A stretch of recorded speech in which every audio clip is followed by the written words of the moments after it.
Welcome back, Views and News. It is 9:35, 9:36, very nearly. My name Clarence, and we're together through till 12 o'clock today. The appointment with the Naked Scientist every Friday just after 9:30. Dr. Chris Smith joins us from London via Zoom to answer your questions. Maybe just a reminder at this stage, you can post your questions via WhatsApp on 072 567 1567.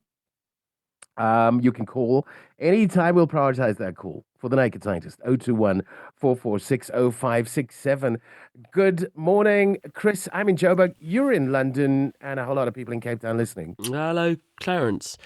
Do you know, you can probably hear from my voice, I have succumbed to one of the circulating seasonal lurgies, probably a rhinovirus. And there's a really interesting paper out this week. And it's not often I prepare so thoroughly for an interview. But this week, for this interview about rhinovirus, I came equipped with a rhinovirus because what Ellen Foxman, who's at Yale Medical School, has done is basically recreate a nose in a dish. So in other words, the lining of the nose that gets infected by rhinoviruses, she's developed a way to make this grow in a culture dish in the laboratory so she can infect the cells with rhinoviruses, which are exclusively a human infection and therefore very difficult to study otherwise, and work out why the common cold is so ghastly and take us one step closer to perhaps coming up with a cure for the common cold. So in this week's Naked Scientist podcast, which comes out later today, if people want to hear how she recreated a nose in the dish, what happens when you infect her nose in a dish with rhinovirus, and how she's taking us a step closer to hopefully finding some better ways to manage it than my current strategy, which, as you can probably hear, isn't working great. Have a listen to that later today. Let me understand this. You're not a guinea pig in her effort, are you? No, I offered. I said, Ellen, I don't normally prepare quite so thoroughly for interviews, but I have actually come along pre-infected with rhinovirus, so I feel I have some real skin in this game.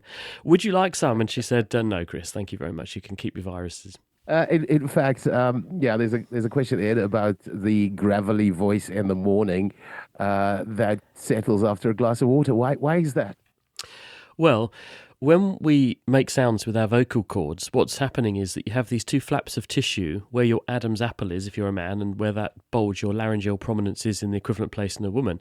And these two flaps of tissue, which have muscles in them, open and close, creating vibrations or puffs of air which come up into your mouth cavity.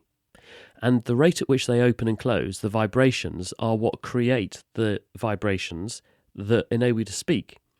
When we go to sleep at night, these secretions that all our tissues make, and our airways make secretions of mucus all the time, and they do that for lubrication purposes but also for protection, because mucus soaks up nasties and sticks to them so they can't get further down into your airways, and this makes it possible to cough them out. Well, because the secretions dry up a bit when we go to sleep, because we're breathing less, doing less, breathing in less nasties, and you don't want to choke on your own secretions, you reduce the volume of them and you tend to make them drier. And this means they tend to collect in places. So they will end up collecting right across your mucous membranes, but on your vocal cords. And if you add weight to something, the frequency at which it vibrates or resonates changes. So something which is very light can vibrate very fast. Something which is much heavier has a lower resonant frequency. So therefore your vocal cords try to vibrate a bit more slowly because they've got added weight from this mucus on them. And when you go and brush it all off, you then shed all that excess weight, which enables them to speed up, and the pitch goes up. Okay, we've got a question from Johan. In fact, Johan joins us on the line from Sikufle. Welcome, Johan. Hi there, and thanks, Chris. This is wonderful to be able to ask you a question from whatever, migraine to quantum physics or whatever. It is simply a question asking, what do you consider the most effective remedy for a slipped disc? Okay, well, first of all, what is a slipped disc? If you look at the spinal column, you'll see that it's a sequence of bones. There are 6 of them at the top, 7 of them. Then you have 12 of the thoracic ones, 5 lumbar ones, a bunch of sacral ones. And those bones have between them tissue in the form of discs, which literally look like discs, and they have a tough outer circle, the annulus fibrosus, and they have a jelly-like interior, which is the pulposus in the middle. And as we get older, those discs become, or the integrity of those discs changes. So they tend to flatten a bit, which is why we lose height as we age, but also the integrity of the tough outer fibrosis around the outside drops away, and it can herniate. So the squidgy stuff inside, which is your shock absorber material, can bulge out through the edge of the disc, and because that disc sits right above the foramen or hole where the spinal nerves come out of your spinal cord and go into different parts of your body to supply the skin and muscles there, it can press on the nerve, and when you press on a nerve, you don't get pain where the pressure is happening. You effectively make the nerve dysfunction, and you feel the sensation in the territory supplied by that nerve. And because most of the force going down your spinal cord is concentrated towards the bottom, a common place for this to happen is in the lumbar region, because that's where most of your body weight is now being concentrated down your spine. Therefore, you're more likely to affect lumbar and lumbosacral nerves that come out of the spinal cord and feel problems in the territory supplied by those nerves, which is usually lower back, perineum, and legs. And hence you get lumbago or sciatica, which is where you get pain in the sciatic nerve, which you feel down the back of your leg. Now, this is very common, and people will often present to their doctors with this as a symptom, and it tends to be more common as we get older. It's less common in younger children. And most of the time, we say that a third of the time it'll get better if you leave it alone. About a third of the time, it'll get worse if you leave it alone. And about a third of the time, nothing will change.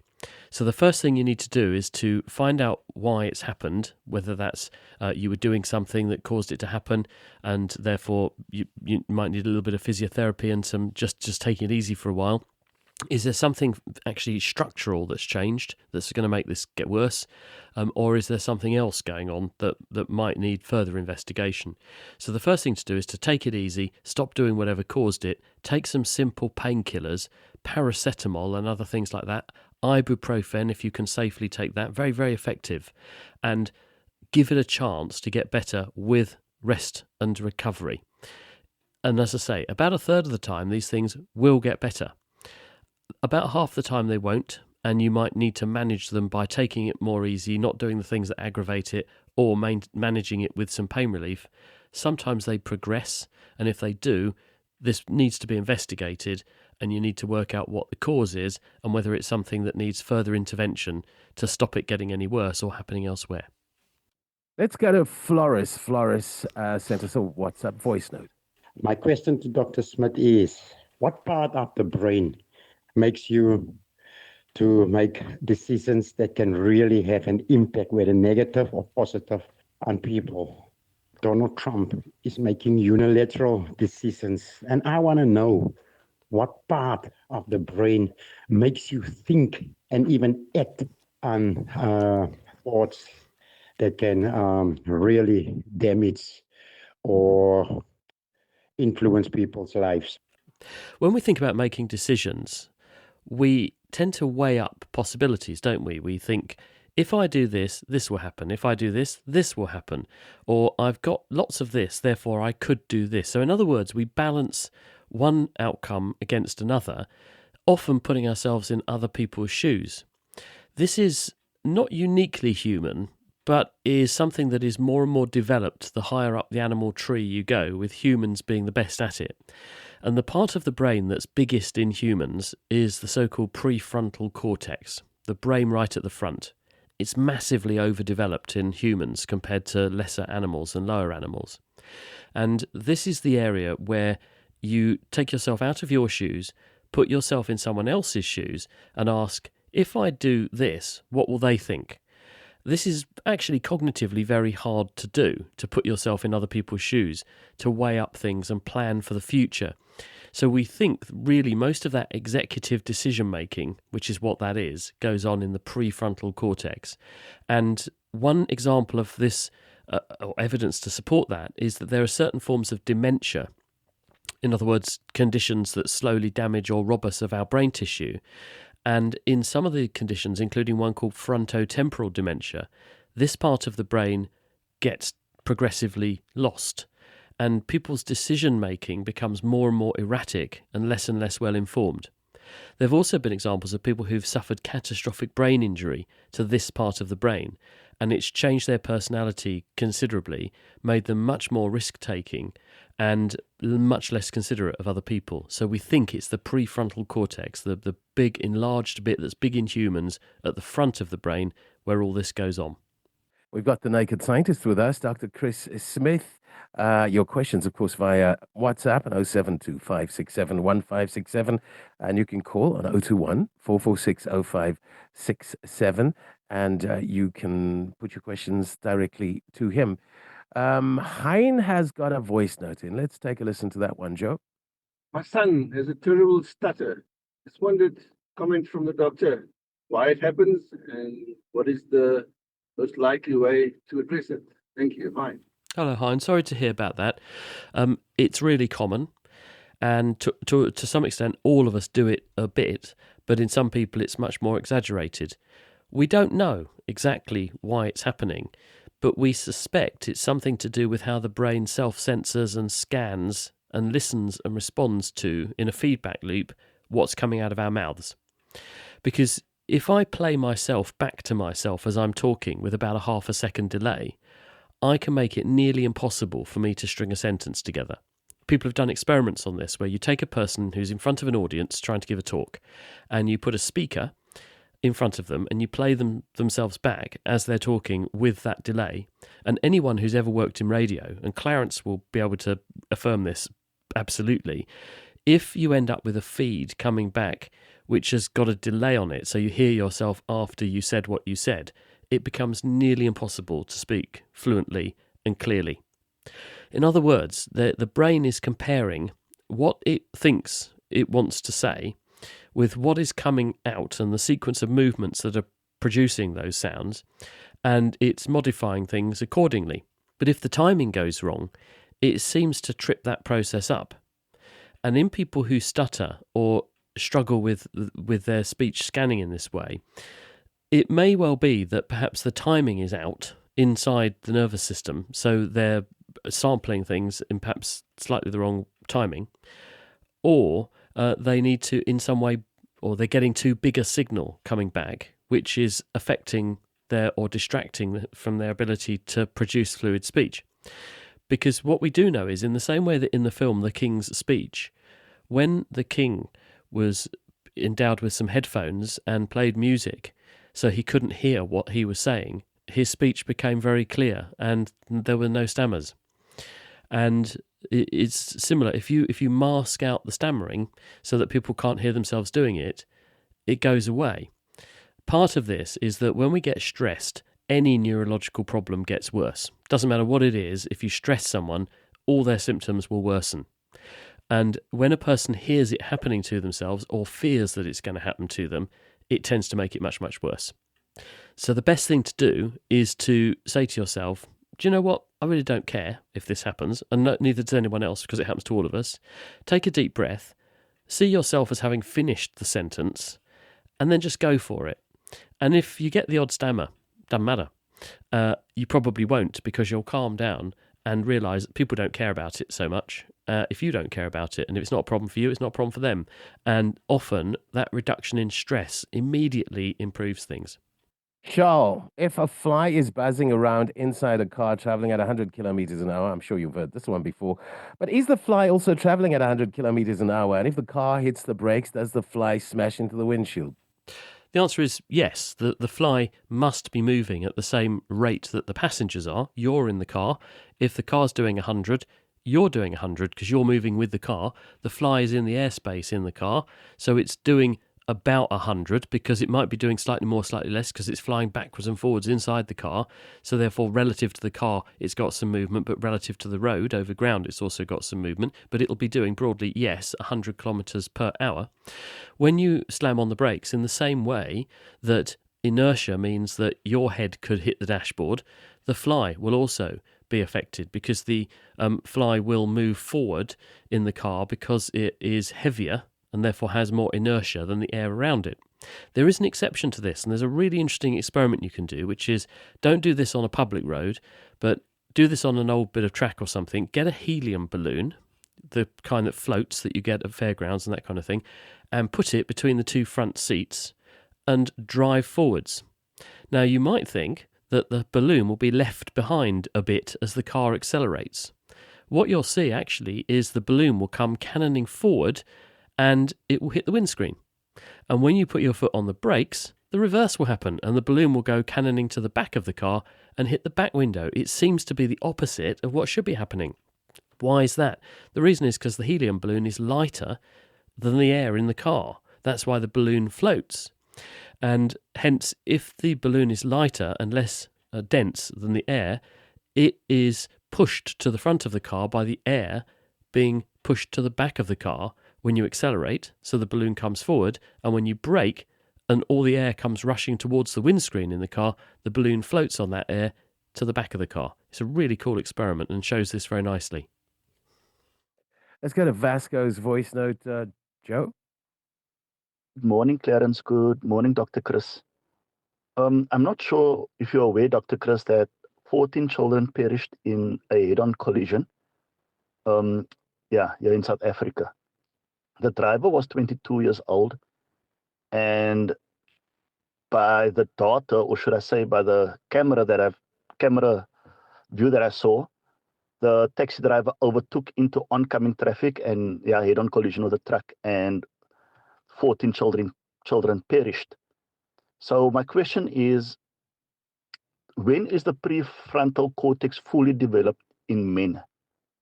Because is there science that will support my view that if you're 25 years and younger, then you shouldn't be a professional driver, or should I say driver of people? Because when the prefrontal cortex is not fully developed, you are more prone to negligent and reckless actions. You a risk taker with regards to behavior.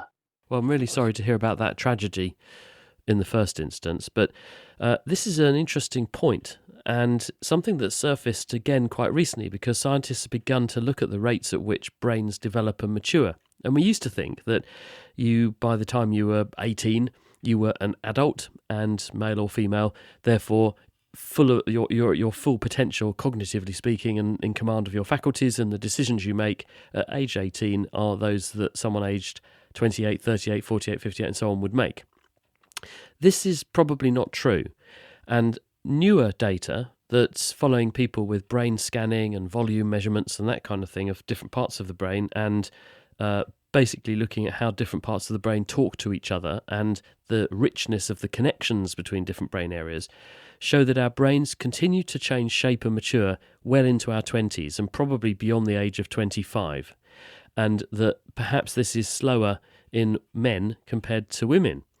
And therefore, it's tempting to suggest that perhaps this does account for some of the behavioural change that we see as we grow up. It almost certainly does. And this will include our decision-making ability. Now, to what extent that should change or alter the constraints we put on people societally in terms of responsibility, jobs they can do, etc., I don't think we have clear evidence or a clear idea as to how this should be used, this information. For instance, I was a junior doctor in my mid-20s. I was making decisions about whether or not I should do certain treatments or interventions on people that would affect whether that they had one outcome or another from a disease.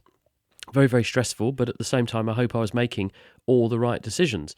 But certainly, as I've grown older, my decision-making ability has changed, and the way I tend to weigh things up and the way I approach things and other people has definitely changed. Partly that's a learning experience, but I think that's also a maturing experience. We get wisdom as we get older because we know ourselves better. We also, I think, approach things differently because of these changes in our brain. We've been around the block a few times and learned probably the hard way how not to do things. It's a learning process, But you're quite right. We do need to think about how we unlock the door to the world at different ages and whether those are the right things to do. And a good example of this in the UK, as in Australia recently, we've got a plan to block people under 16 from using social media, because there's a concern that immersion in the world of social media may be having a detrimental effect on young people's ability to make decisions, the way their brains develop, the way their behaviour and socialisation develops. And at the same time, we've got our Prime Minister saying we're going to give 16-year-olds the vote. So some people are saying this seems slightly contradictory, that on the one hand we don't trust people to use social media till they're 16, but the minute they turn 16 they can suddenly make life-changing decisions for a country. So I think people are all a bit mixed up about this at the moment, but it's certainly an interesting time, and we must keep an open mind to what this information shows us and make an informed decision about how we go forward on things like this. We're gonna wrap it there. Unfortunately, just maybe Desi, for Desi's purposes, she wants to know if this talk is going to be on podcast, and she maybe wants to check you out on your website as well. Dr. Chris Smith, what do you propose for her to do? Hello, Desi. Well, we put this out as a podcast every single week on Friday after the show. So if you go to nakedscientist.com/ask, A-S-K, you can find this usually by Friday afternoon. It's there, and you can experience all those golden moments of me and Clarence all over again. nakedscientist.com. Desi, thank you, Chris Smith. We'll chat again next Friday after 9:30. It is 2 minutes to 10 o'clock. Natalie Malcha standing by with Eyewitness News at the top of the hour.